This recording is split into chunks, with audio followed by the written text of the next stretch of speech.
Hello, my name is Stella Bronstein, and today I want to tell you about an amazing story I heard that opened my eyes to the microscopic wonder that is DNA. So let's travel back in time to where this story takes place. The date is August 6, 1945, and it's the start of Tsutomu Yamaguchi's day.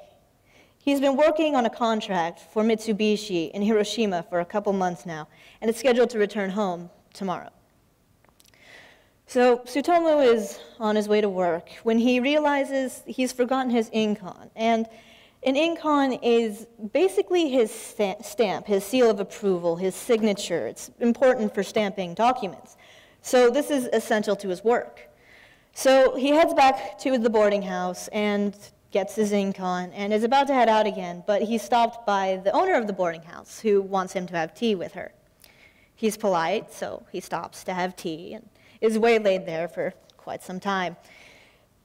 Eventually, he can leave again, and so he sets off to the train station so that he can go to work. So he gets on the train, then off the train, then onto a streetcar, then off the streetcar, and he has about a mile to walk to get to the Mitsubishi plant.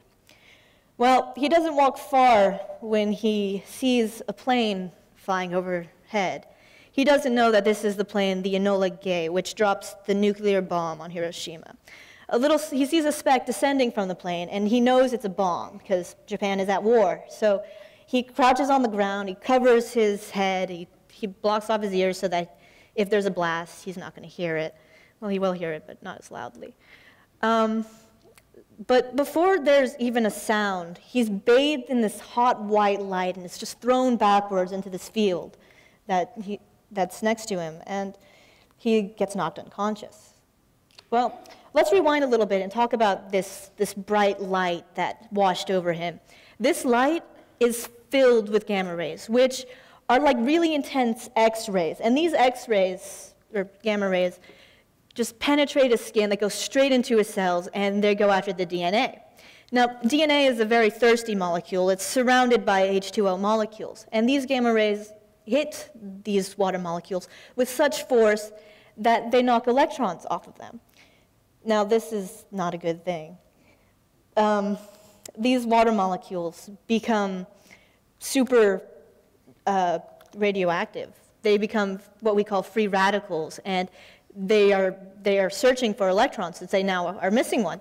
So they go off after the first thing that they see, which is going to be the DNA. So they go after the DNA, and they cut it at different places. So in this instant that this light hits Mr. Yamaguchi, his DNA is shredded. Okay, so let's go back to him now. So he wakes up, and he can't tell what time it is because there's just so much dust in the air that's been sucked up by the explosion. The sun is just completely blocked out. And he's kind of at a loss at what to do, but he decides to go to the Mitsubishi plant because it's the only thing really tying him to Hiroshima. So as he's walking, he sees people that are just cut open or staggering, people that aren't going to make it. And he gets to the Mitsubishi plant, only it's not there. It's just rubble. So eventually he hears rumor of some trains leaving to go south, which is where he's from. So he decides to try making his way to the train station. Unfortunately, the train station is across a river, and due to the blast, a lot of the bridges have been blown out. So he's walking along this river, and he's so desperate that at one point he notices that a bunch of bodies are clogging the river, so he tries to crawl over them. Unfortunately, there's a gap, so he has to crawl back.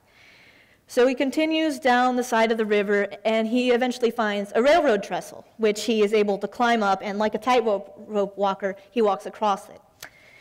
So he gets to the train station, and there's a crowd at the train station. So he fights through that, he sits down, and the train takes him home to Nagasaki. So the train ride takes about a day. And the next day, he's home, but he's swimming in and out of consciousness. His arms and his torso are just red. They look kind of sunburned due to the radiation. So he goes to work the next day, and he's at the Mitsubishi plant HQ at Nagasaki.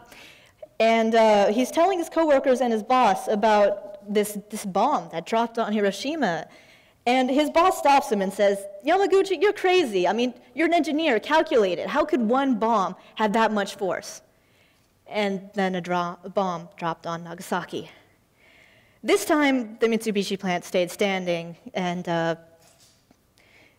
Yamaguchi got up again and was able to go home. But this is the second time he's been exposed to radiation, so his DNA has been shredded twice at this point. So he goes home, and his health deteriorates pretty quickly. His hair falls out, his whole body erupts with boils, he's throwing up all the time, and that sunburn-like redness that we talked about earlier is worse now. He says that his skin looks like whale meat. It's really bright red, and he doesn't look good. But he does recover, and a couple of years later, him and his wife decide that they want to have kids. Now, this was cause for quite a bit of anxiety because scientists weren't sure what was going to happen because people's DNA had been shredded. They didn't know if the babies were going to have defects. You see, because pregnant women at the time, when the bombs dropped, they were irradiated, and their babies came out with very tiny heads. It's called microcephaly. They had very low IQs, and they couldn't really function for themselves. But people didn't know really what was going to happen. So, but despite this, Tsutomu Yamaguchi and his wife decide to have kids, and they do. They have 2 girls who were perfectly fine.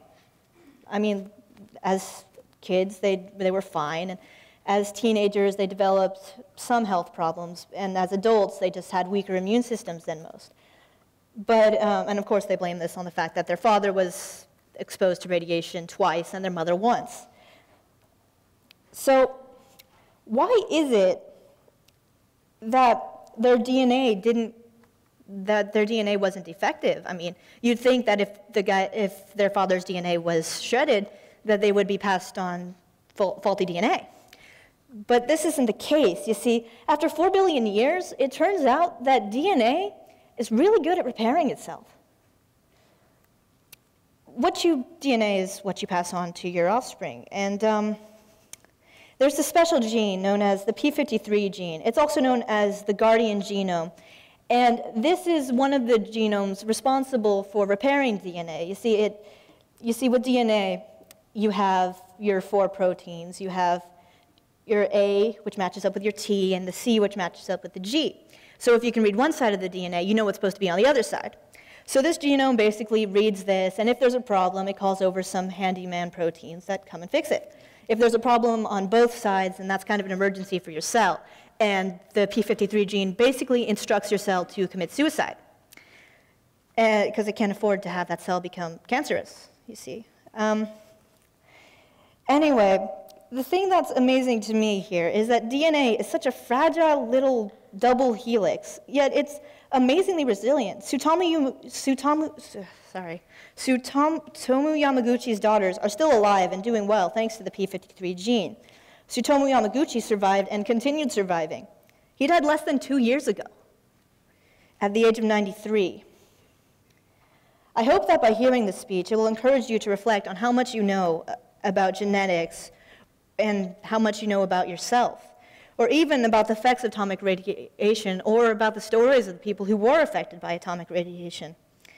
Hopefully you'll want to learn more about these topics, and that's really what I hope you learn about here. Blech.